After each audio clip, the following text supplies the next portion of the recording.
I love you, Daddy. You're my best friend. And no, actually, you're my BFF and best dad ever. 8-year-old Ava has not seen her father since April.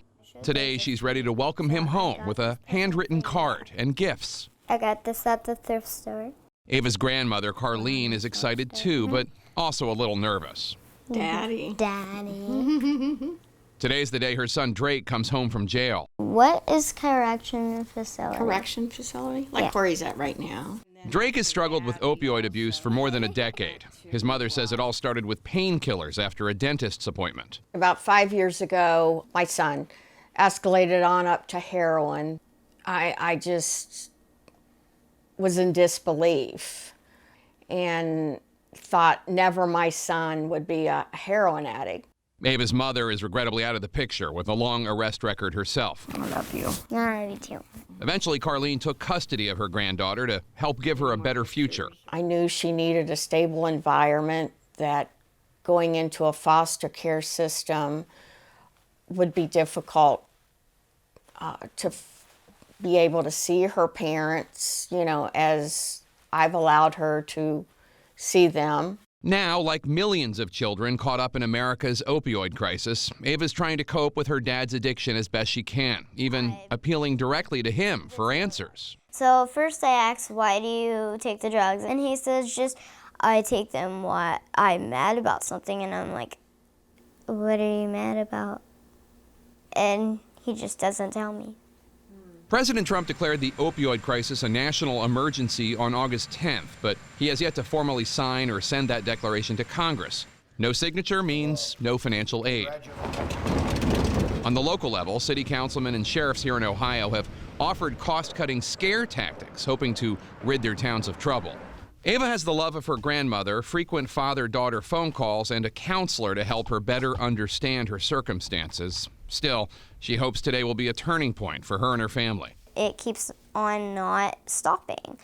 So this is really, really getting to be a huge problem in my life because, it's really, really, weird not, to live with your grandma and not to live with your mom and dad, the people who made you.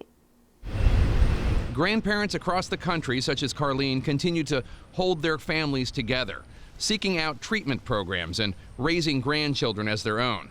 But not everyone has that option. Data shows the opioid epidemic has led to an 11% increase in the number of children and teens forced into Ohio foster care since 2010. And those kids are lingering in the system nearly 20% longer. We now have a widespread shortage of foster families in Ohio for these children. This is a tragedy, and it certainly is an emergency. At this family visitation center near Cincinnati, opioid addicts only see their children during brief, supervised visits, often by order of a judge. The parents come in here, the foster parents come in the back with the children. Supervisor Deborah Miller has made it her duty to ensure this is a safe place. Imagine somebody coming in and taking you away from your family. Imagine you showing up at a foster parent's door and you're going to be living with these people that you have no idea who they are. And we need to always put ourselves in that child's shoes and see how they're feeling. Some children come here straight from the hospital as newborns. Others are old enough to be curious about drugs themselves, a risk the counselors take seriously. We want to be able to give the parents and these kids good trauma-based services so that we teach these children how to deal with these feelings without having to deaden their feelings by shooting up. In the state with the most opioid overdoses in the country, the temptation is ever present. As our CNN crew was leaving the family center, this woman made her way to the bench outside. Convulsing and out of control, she appears to be on drugs. Staff from the center come out to help. First responders tell us they know the woman well. It is a tragic scene, playing out all too often in this state and across the country. It's one Carlene has worked hard to protect Ava from seeing. Back in Columbus, it's time to pick up Ava's dad from jail. But 45 minutes after Drake's expected release time, he's still inside. He calls his mother to check in. I went in and checked. You have a hold from the state of Pennsylvania for theft, yeah. So what's going to happen?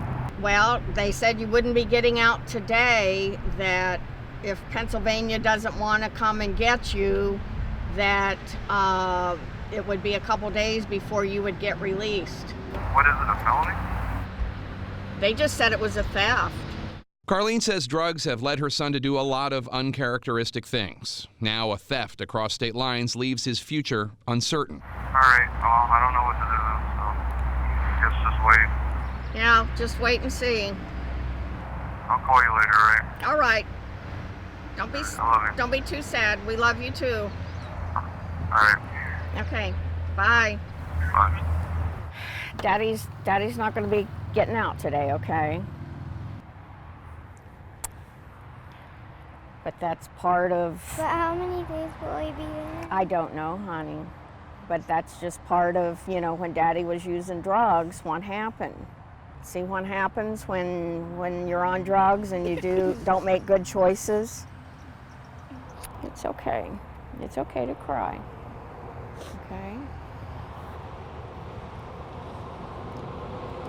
It's okay. I know. We were all excited. For families such as these, addicts are more than a statistic in a national crisis or an item in the state budget.